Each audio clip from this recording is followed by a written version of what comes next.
are trying to make sure that we're making America great every day in every way. And the best way to do that is to stop talking about discrimination and start talking about the nation. It is your president that's dividing this country. I do not yield not 1 second to you. Not 1 second. That went well. Anyway, we talked to Pennsylvania Congressman Mike Kelly about all of this on Capitol Live this past weekend. Take a look.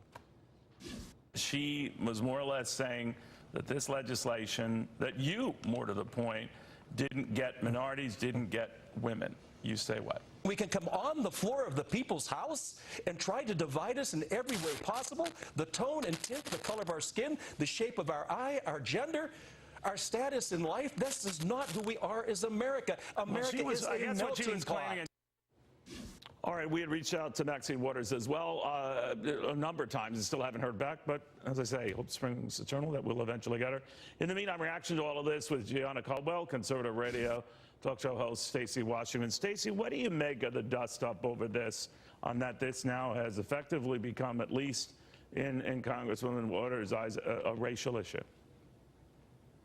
Okay, first of all, Congresswoman Waters, who used to have the respect of people on both sides of the aisle, has spent a lot of time lately talking about impeachment and making statements that are wildly inaccurate and really incendiary about the president and people who support him. So instead of being able to come in, Neil, and say things that broaden the conversation and bring true policy into the discussion, she really just levels a lot of personal attacks. So she got into this excited, very unprofessional back and forth with another member, and I think that was unfortunate, especially when organizations like mine, Project 21, we have a blueprint for Black America that addresses some of the issues that she claims to care about. And I want to be specific here. We're talking about minority impact statements. That's one of our policy recommendations for the president. We actually went to the White House a couple of weeks ago and we talked about this with staffers. We think there are places we can come together with Democrats and make some good policy that really benefits all Americans, especially those in the Black community. But her getting upset about this rollback of a ridiculous rule that actually tells people you can't lend based on credit scores, that's crazy, and that's why she's getting negative attention instead of people paying attention to what she claims to care about. Yeah, now we should just preface, and Johnny, you know this as well, that a lot of this has to do with legislation that would have effectively tightened up the lending standards around auto loans and the like, and Maxine Waters and other Democrats have said that it's sort of veiled racism there.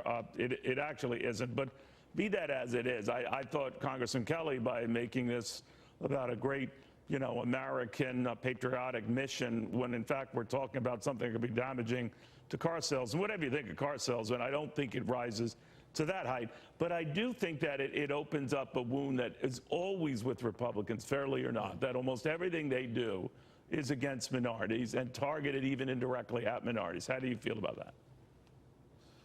First and foremost, Neil, thank you for having this conversation, a very fair and balanced one. This situation, I think, is a little different than some of the other things that we see Maxine Waters do.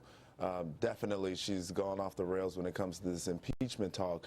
But here, I think there was a serious conversation to be had. The National Consumer Law Center found widespread racial disparities unrelated to credit risk in the pricing of car loans between the 1990s and the early 2000s nationwide.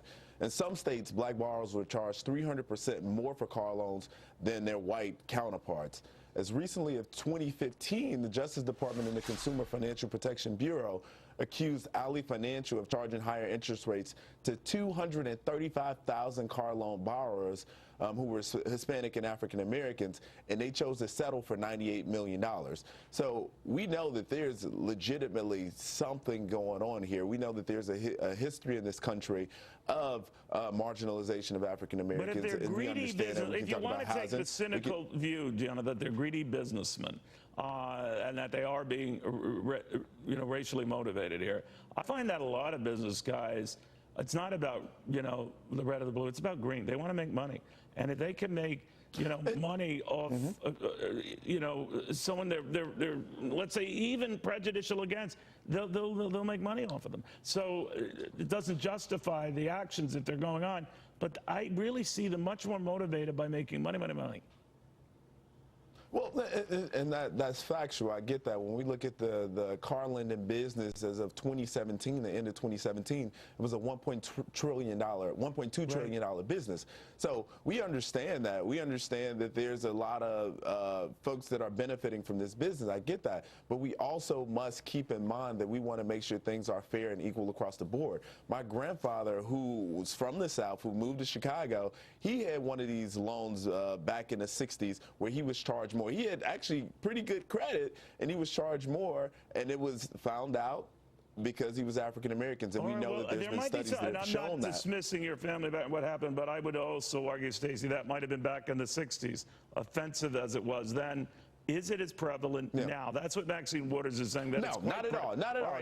Not at all. Okay, Absolutely not. So, Stacy, do you see it prevalent now?